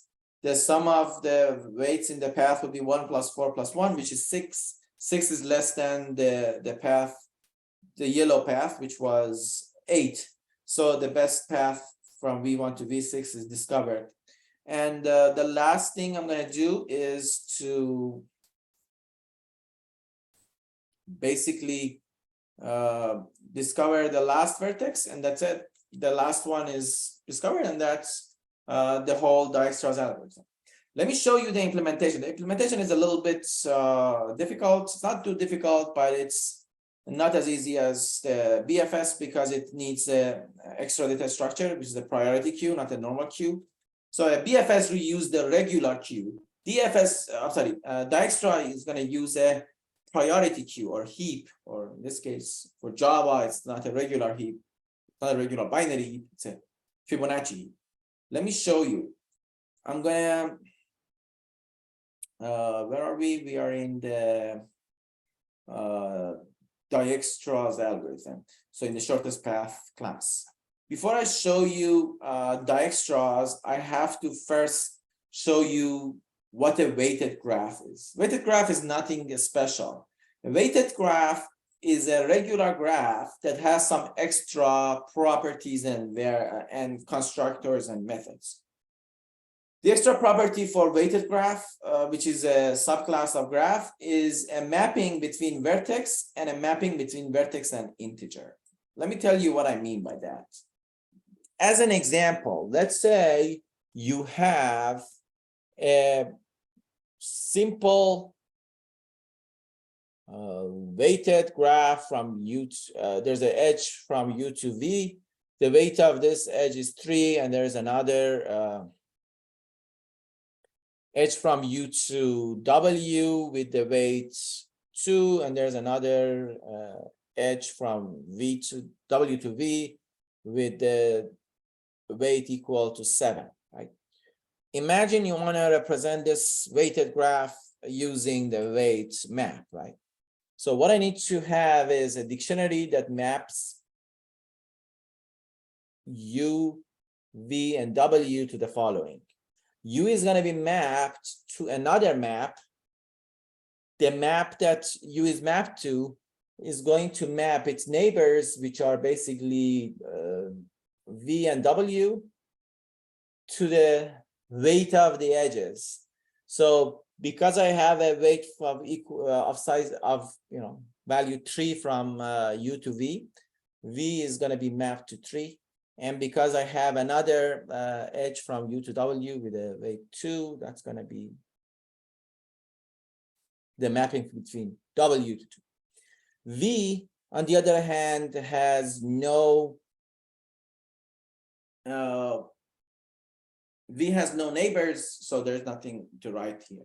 And W is going to be mapped to another map or dictionary that writes down its only neighbor, which is V, and V is mapped to 7 because the weight of the edge from W to V is equal to 7. Right? It's that simple, right? So that's basically what this weight does, and it's going to calculate, keeps track of all the weights. The constructor of the weighted graph first calls the constructor for the parents, and then it's going to go over all the vertices and updates the weights, or I should say initializes the weights of every vertex to a new hash map. And then what are we going to do? We're going to go over all the edges. When you go over every single edge, this edge is going to be a little bit different compared to the edge of an unweighted graph. For example, here, if you want to represent this edge, you need to represent U, comma, W, comma, 2. If it was unweighted, then there was no comma 2, but now there's a comma 2. So what you got to do is split that a string over comma using the split method this way. And then if you have three pieces, the first piece becomes the from vertex, the second piece becomes the to vertex, the third piece, you need to parse it using integer.parse, and that becomes the weight. Otherwise, if you only have two pieces, that's basically an unweighted graph. So the first piece, which is u, becomes this from point. The second vertex becomes the to point, and the weight by default is 1. When you have an unweighted graph, the weight of every edge is 1. Right? That's pretty much it. Let me show you what set weight does, because I call set weight here. So I'm going to show you what set weight does. Set weight sets the weight of from to vertex equal to the new weight. So it calculates, or it finds the from weight from vertex. It finds the to vertex using the from and to strings. Then it's going to get the map that from vertex is mapped to. And then in that map, it's going to get or default the to vertex and an integer max value. That's going to be the previous weight of the edge between from and to, if it exists any. And that return value is going to be returned at the end. We don't care about the old value. We're going to make it and make a new weight. So we're going to update it with a new weight. We're going to say weight that get from vertex, put to vertex and new weight. That's going to basically tell the dictionary that stores the weights of edges going out of from vertex, that the edge from vertex to vertex must have a new weight equal to new weight. And that's pretty much all you need to do for a set weight. The get weight is going to do the get operation. Basically, we're going to get a dictionary that is mapped to from vertex by doing this. And then in that dictionary, we're going to find out the weight of or the value that to is mapped to. To is basically the second endpoint of the edge. That's going to give us the weight. If there is none, then it's going to return the integer of max value. Because if there's no distance, there's no edge between the two vertices, the distance will be maximum, which is integer of max value. That's pretty much it. And now that you know what weighted graph is, let's go over the Dijkstra's algorithm. The Dijkstra's algorithm throws an exception. I'll show you what the exception does. This exception basically will be thrown if you have a negative weight. You're not supposed to have any negative weights when you're solving the problem with Dijkstra. If it has, we're going to throw an exception. So the Dijkstra basically gets a weighted graph and a source vertex. We need to know which vertex is the source. Using that string source vertex and the get vertex method, we're going to grab the source vertex. We're going to set the rank or distance of the source to 0. We're going to create a priority queue. That's a min heap. That's different from BFS, but similar. BFS uses a regular linked list. Dijkstra uses a priority queue because it has to always pick the closest vertex, and it has to relax all the edges based on how close they are to the source. So we're going to add the source to the heap. Then we're going to go over this while loop. As long as the heap is not empty, we're going to extract the minimum, discover the removed element, go over all the neighbors of that element, that current vertex. If they are not discovered yet, if they are already discovered, don't do anything. But if they are not discovered yet, then do the following. Find the current distance from neighbor, right? Or find the distance of, or find the weight of the edge connecting the current nodes to the neighbor node, right? This is the best way to say it. So find the edge between the current and neighbor. If the distance from neighbor is negative, that means the edge has a negative weight. Throw this exception because Dijkstra doesn't work for negative edges.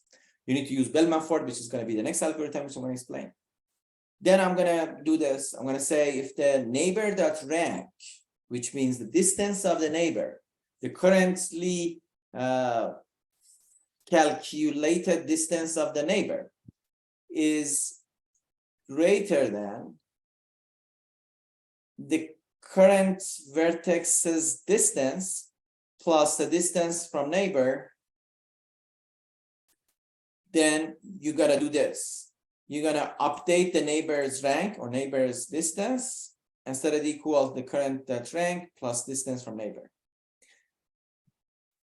And then set the predecessor equal to current and then add the neighbor to the priority queue, right? This basically, this if, basically is called relaxing the edge from current to neighbor, right?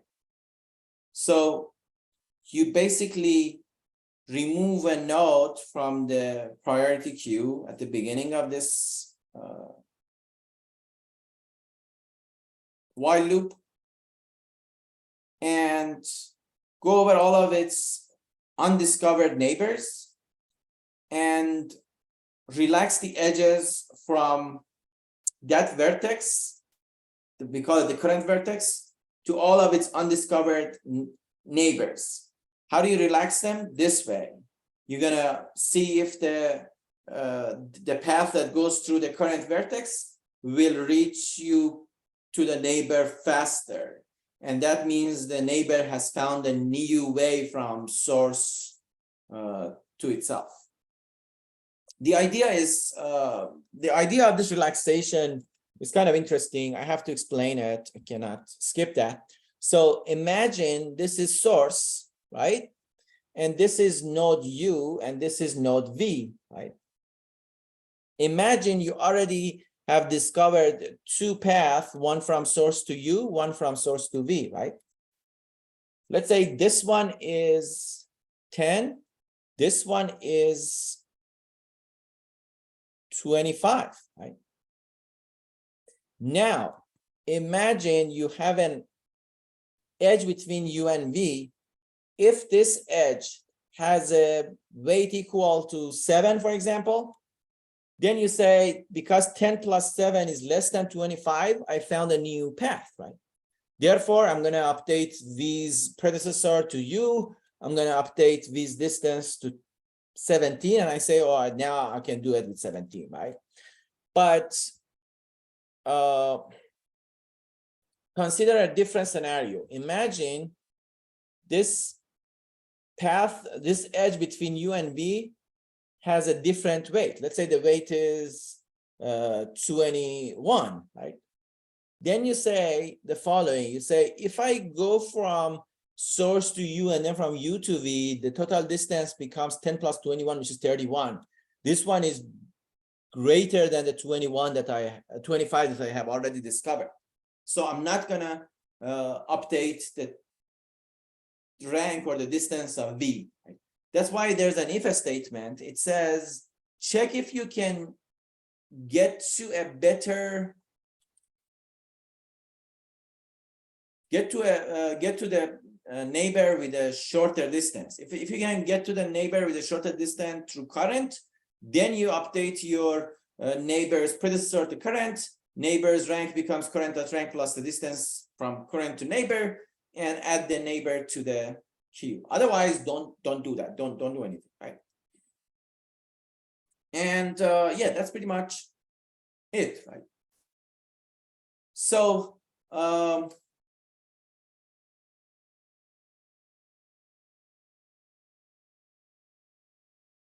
let me remove all the annotations. 1 second. All right. That's called the Dijkstra. Now, if Dijkstra has, if the graph has negative edges, then we can use BellmanFord's. Let me show you BellmanFord's algorithm. BellmanFord is a good algorithm if you have negative values as weights of edges, right? For example, consider the same graph, but instead of having all positive, one of them is negative, right? Then we cannot use Dijkstra because Dijkstra doesn't work. You can try it, it gives you a wrong answer. So what we can do is we can use BellmanFord's algorithm, and the BellmanFord's algorithm has a very brute force idea. It's not as smart as Dijkstra, but it's very efficient. It works for negative weights as well. The idea is this: go over all the edges v minus 1 times. V means the number of vertices. In this case, because I have 7 vertices, go over all the edges 6 times and relax them in any order you want, right? So BellmanFord says relax every edge 6 times. And at the end, all the distances would be the shortest. All the values that you see for every vertex's rank would be their shortest distance from source, which is v1 to them, right? So that's what BellmanFord says. Dijkstra, on the other hand, says relax all the edges once, but relax it in a special order. What's the order?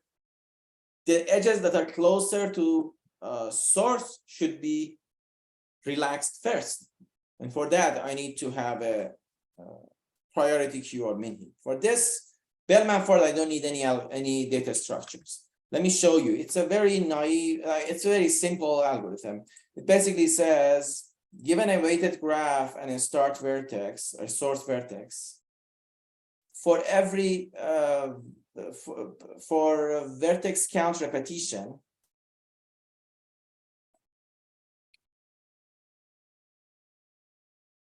do the following: go over the whole graph, and for every edge between from and to, relax the edge in the way that I showed you before.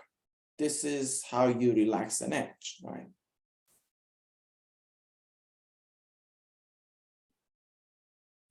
Before relaxing the edge, if you're in the very last repetition, then check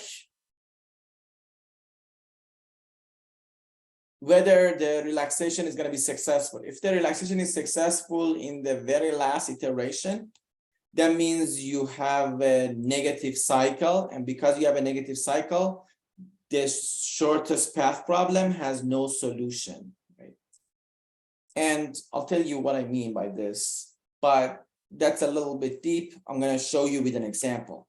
That's it. But there is nothing special about BellmanFord. There's no priority queue. There's no nothing. It's just a bunch of for loops nested. In this case, we have 3 for loops nested, and that's it. Nothing else. It basically says relax every edge of the graph in any way you want, in any order you want, but relax them not once, not twice, but vertex count -1. Relax it one final round, and if you try relaxing an edge and that relaxation is going to cause the rank of a vertex to change, that means you have a negative cycle. That's when you throw an exception, right?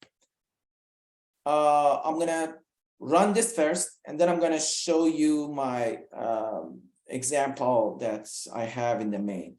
The main has the same weighted graph I showed you earlier in the Word document. I first ran the BFS on it, and then I ran the Dijkstras on it. Then I changed 2 of the weights, 1 to a -4 value, 1 to 1. I showed you in the image using a red color, if you remember. Then I ran the BellmanFord on it. Then I printed the solution of BellmanFord. Then I'm going to show you an example of a negative cycle and how BellmanFord fails. So let's run it. All right. So originally, I showed you the BFS. That's for the non-weighted graph. Then Dijkstra is going to do a perfect job at finding the best path from V1 to others. Remember V1 to V6, I showed you the path with the orange color. The path from V1 to V6 was this one. And I told you the best distance is 6. That's exactly what the code has obtained. It says the distance is 6 and the path is going to be V1, V4, V7, V6. V1, V4, V7, V6. That's the orange path, right? And that means everything works properly. And then I change the weight, and then because the weight is negative, I cannot use this. This is like short. I cannot use Dijkstra's, so I need to use BellmanFord's, and BellmanFord is going to give us the correct answer even with negative weights. However, if I make more changes, and I tell you what changes I did to create a negative cycle to make BellmanFord fails. If I make these two -6 and this one -4, then there will be a negative loop in this graph. The negative loop looks like this. V3 to V1, that's 4. V1 to V4, -6. So far, I'm sorry. Let me say that again. Let's use an annotator. Let's use a green color. So this path, V1 3 to V1 is 4, 4 plus 1, 5, 5 plus 4, 9, 9 minus 4,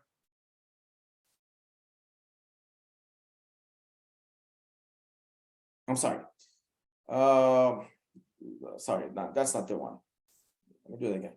So V3 to V1 is 4, 4 plus 1 is 5, 5 minus 6 is -1. So this one has a -1 sum. So this is called a negative cycle. This negative cycle will cause the minimum or the shortest path problem to have no solution.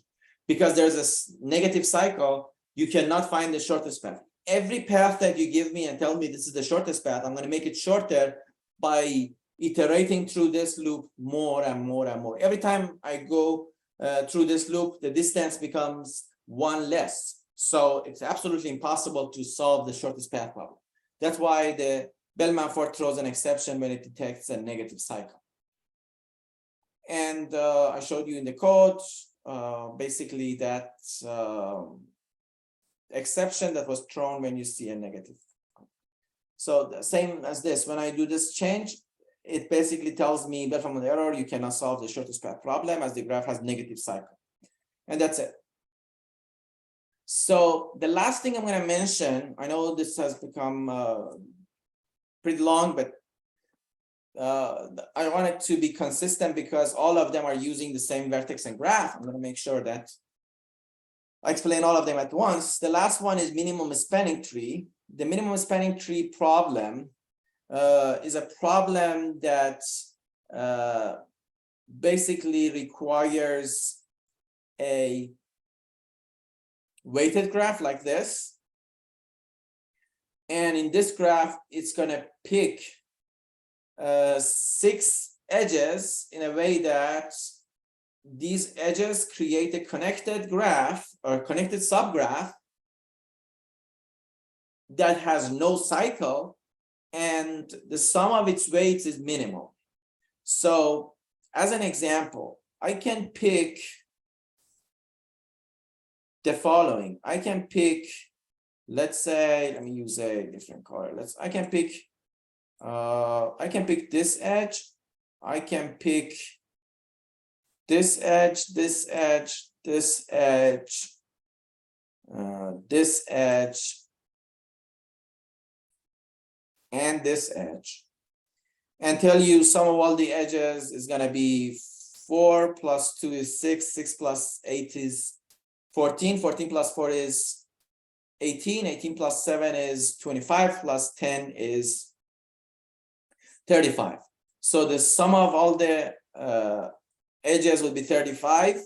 Everything is connected. We have a connected subgraph and we have no cycle. This is called the minimum spanning tree. Why do we call it tree? Because it's cycle-free connected graph. Or I should say cycle-free connected subgraph. You don't find cycle and it's not disconnected. We span all the vertices. Why do we call it minimum? Because it has the minimum number of weights or minimum sum of edges or the minimum sum of weights. This green one is a spanning tree, but it's not the minimum because the sum of all the edges is extremely high. It's 35, right? probably this one is the maximum spanning tree, right? The minimum spanning tree is a selection of other edges, which I'll show you later, but we need to select them in a way that we're going to end up with the minimum total weight. I'm going to tell you how it's possible. So let's do that. I'm going to now that you know what minimum spanning tree problem is, I'm going to show you. Give me 1 second. I'm going to show you how to do it. All right. So it's nothing but sorting all the edges. All right. So let me pick a yellow color now. I'm going to sort all the edges from shortest to longest, or from the lightest to heaviest. And I'm going to add them to my spanning tree. And I'm going to continue doing this until I get to the minimum spanning tree. But I'm going to make sure I don't create a cycle while I do this. First thing is, what's the weight? What's the shortest? What's the lightest edge? This one and this one are the two lightest ones. So let's add them to the minimum spanning tree. Then I'm going to add this one. This is the second or the third lightest edge. I'm going to add it to the spanning tree. Then I'm going to add this one. This one is also as light as the other one. The weights of both of them are 2, so I'm going to add them. Then the next ones are going to be V1 to V3 and V4 to V7. I'm not going to add them because if I add V1 to V3 this edge, I'm going to create a loop, right? And that's not the minimum spanning tree. So I'm going to skip them. Also, if I add this one, do I create a loop for that? No. If I add this one, it's not going to create any loop, does it? No. So it's good to add it. This is going to be part of my minimum spanning tree. I didn't specify the weight from V2 to V4, so let's find it out from the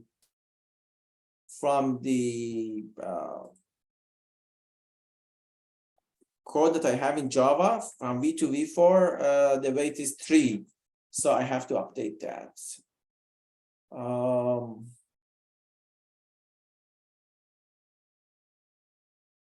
All right, so this is going to be 3.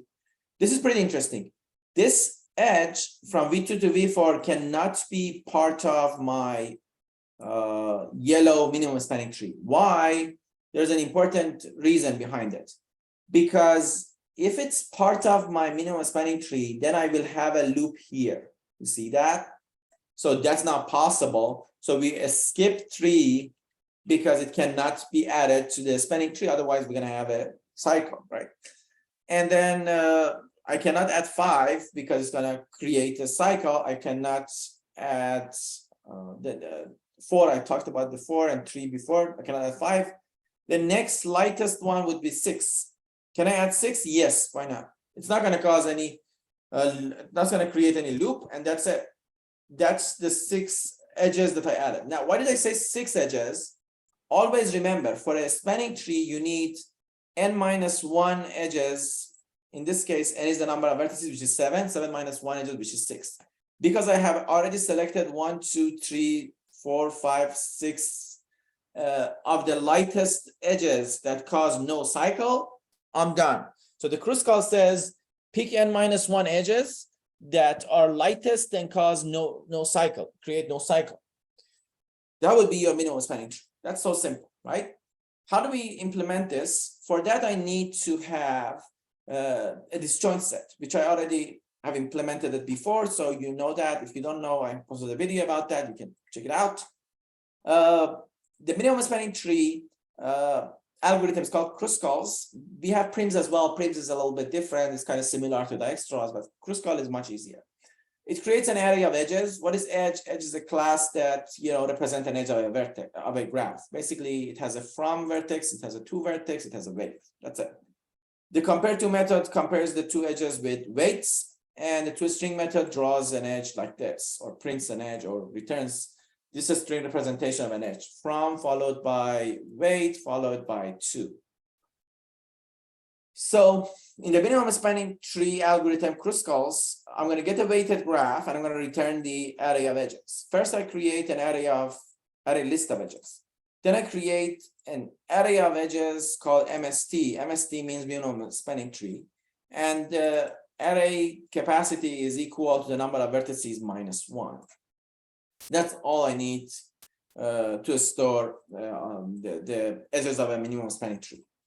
Then I go for every vertex in the graph and every vertex to, which is a neighbor of vertex from, and I will add the edge from to 2 with a given weights from the weighted graph get weight method.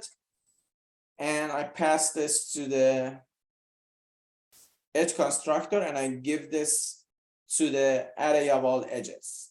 So by the end of these 2 for loops, I have all the edges stored in this array list.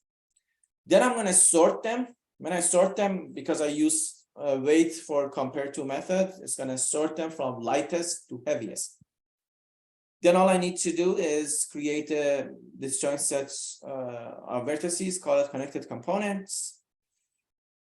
This disjoint set is used so that I know after adding every edge, do I have a cycle or I don't? To do that, I need to have a disjoint set. I call it connected components because it keeps track of all the connected components. Originally, every vertex is by own, it's a connected component, but gradually after I add edges, these disjoint sets will be unioned into bigger subsets.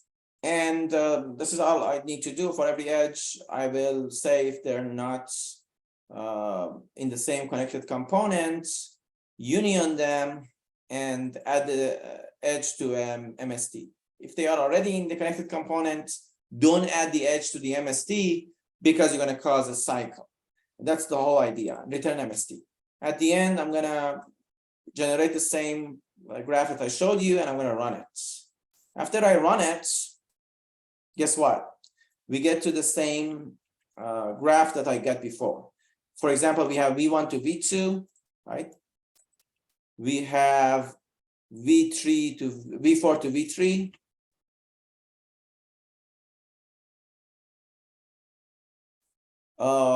We don't have V3 to V4, V3 to V4 to V3.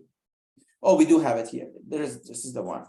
We do have, let's say, V1 to V2, V1 to V4. This is V1 to V4, V1 to V2. We do have V7 to V6, V4 to V7, V4 to V7, V7 to V6. And then we have V5 to V7.